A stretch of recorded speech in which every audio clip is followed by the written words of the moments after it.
Well, hello, and thank you for joining me again for a second and hopefully the last video presentation about the remains of honor and glory. Only this time I am going to explain details, all of them. Details that I had left out of the previous 10 years of explanations of what made the particular artifact in the stairwell to me made it the remains of honor and glory, and why I was able to place it near the top of the staircase. Yes. So, in this one, because the last one didn't fall to the great masses that I had hoped. However, I did only make that for the most recognized and most educated historians and names of the subject of Titanic. They must have missed it. That's too bad. Anyway, this one is all of it.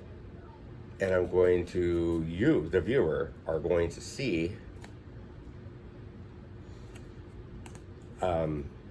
exactly what I saw and how I put this together. Now, I have 42 years of intensive study into the subject of Titanic and White Star Line at the turn of the century. And I will credit those 42 years with just this last 10 and to 11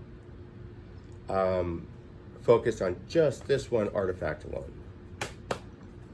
But I will credit those years to allowing my dead brain here to see the road signs, if you will. And then 20 some years later to recognize, hey, wait a minute, I've seen that road sign, I've seen that marker somewhere in Titanic's history before. Way to go, brain, I tell you, because that allowed me to put this all together. Now first, before we go any further, I'd like to give a couple of shout outs. One to Maverick Grant, thank you for being awesomely supportive. Your son Tori and your wife.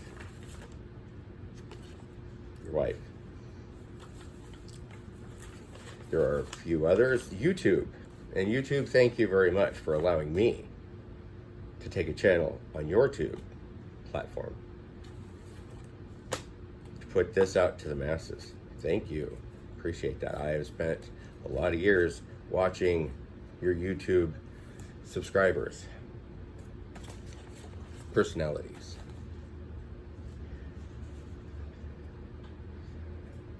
There's a few shout outs more that I'll have to dead brain it back together. And also in this, I have to explain a time warp. Wouldn't be Titanic without a time warp, right? As the timeline that I recognize the additional road signs, I don't realize the timeline that I'm in to the timeline that I have arrived at. It's really rather funny, however, yet very unforgiving. It caused a lot of problems and stalled a lot of years that could have very incredibly importantly have gone to this subject, this artifact. However, it does not matter, because by that time the artifact itself in question was already missing from the grand staircase, the stairwell from where it had been precariously perched, balanced on the collapsed supports that are still, or were still, elegantly and very ornately carved. Even covered with sediment, you can see that. And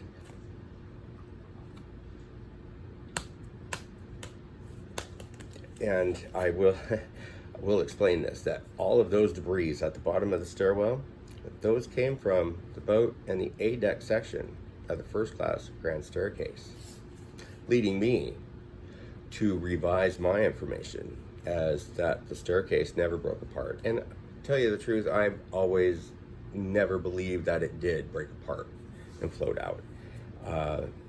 It just kind of reinforced that for me. It stayed in place for the sinking, survived the plunge to the bottom of the ocean, and then got rattle canned with the first impact, and then collapsed down and in, blasting into the rest of the ship with the second impact. However, that's later. Let's get back to right now. As first, I want to prep you a little bit for what I am going to show you.